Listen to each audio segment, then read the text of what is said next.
As you guys know, Joe Biden had to fly private, chartered jet when he came to Washington. The military did not send a military aircraft for him. Then, upon entering one particular building, the military did not salute Joseph Biden.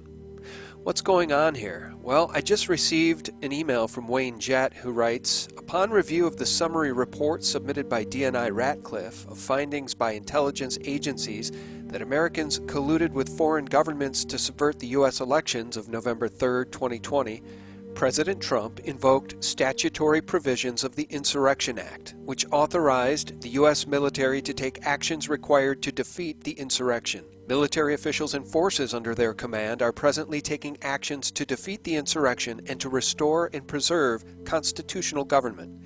The deployment of military forces within the areas of the Capitol and the White House are believed to be part of those actions. I will be interviewing Wayne this coming week, so stay tuned. His new article, Great News, Military Blocks Insurgency.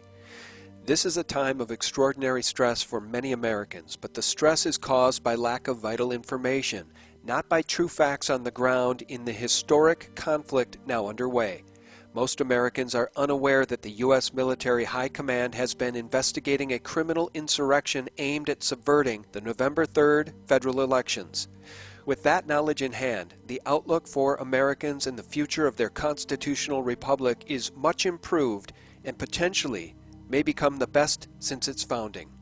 The wounds hurt, but most Americans and many more worldwide remain disconsolate. Political wounds inflicted by fraudulent vote-counting practices in the November 3rd presidential election and the January 5th Georgia runoff elections for U.S. Senate seats are still raw. More wounds were inflicted by Vice President Mike Pence.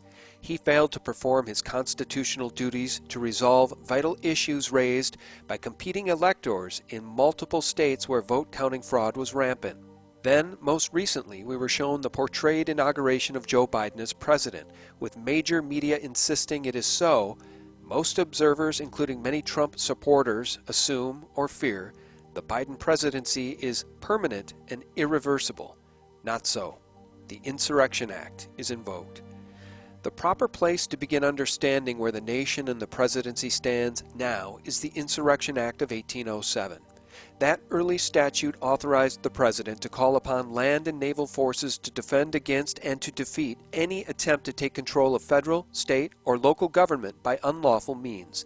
In mid-2018, President Donald Trump signed an executive order to detect and protect against and prevent any attempt to subvert free and fair elections on November 3, 2020.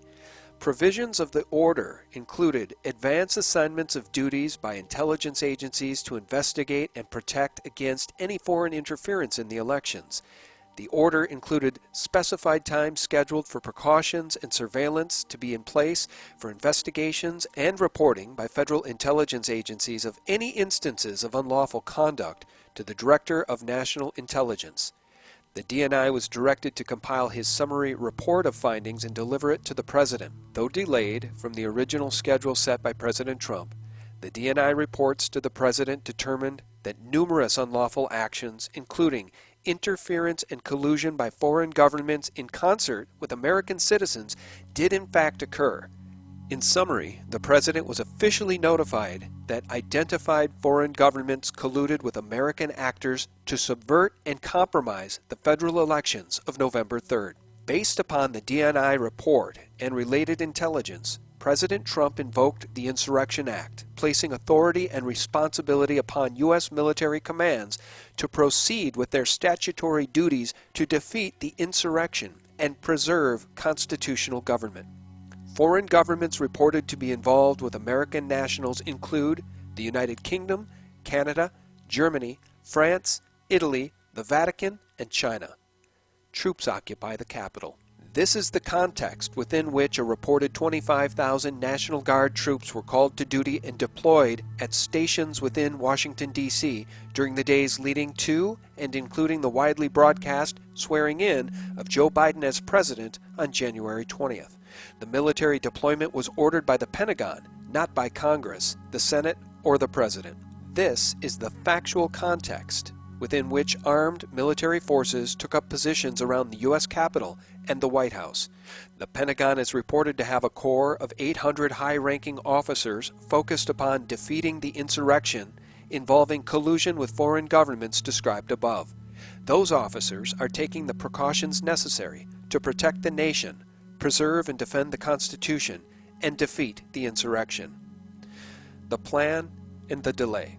A source, believed to be reliable, says Pentagon officials were prepared to arrest Joe Biden and numerous others on January 20th at the time of the scheduled inauguration, but were deterred from doing so by an undisclosed consideration, perhaps a threat of use of weapons of mass destruction.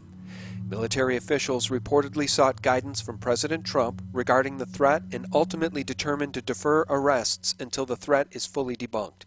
Arrests have been deferred until the threat is dealt with, which may be within a matter of days, weeks, or as long as about 2 months. Likely prospects.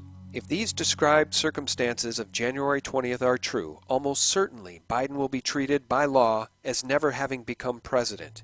Indeed, he is likely to be treated as one who has conspired and acted to seize the presidency by treasonous means. Biden is reported already to have been denied access to classified information requested from the Pentagon and has been instructed not to come to the Pentagon or send his staff there. These reports, if accurate, indicate the military command has concluded that Biden was declared the winner of the presidential election due to a criminal insurrection as proven by convincing evidence. If this is indeed the case, Biden's orders and actions in the White House are null, void, and additional criminal acts. While military officials complete their work in defeating the reported insurrection, President Donald Trump remains on the sidelines to be consulted as military officials see fit. Author Wayne Jett, classicalcapital.com, and the author of the book The Fruits of Graft.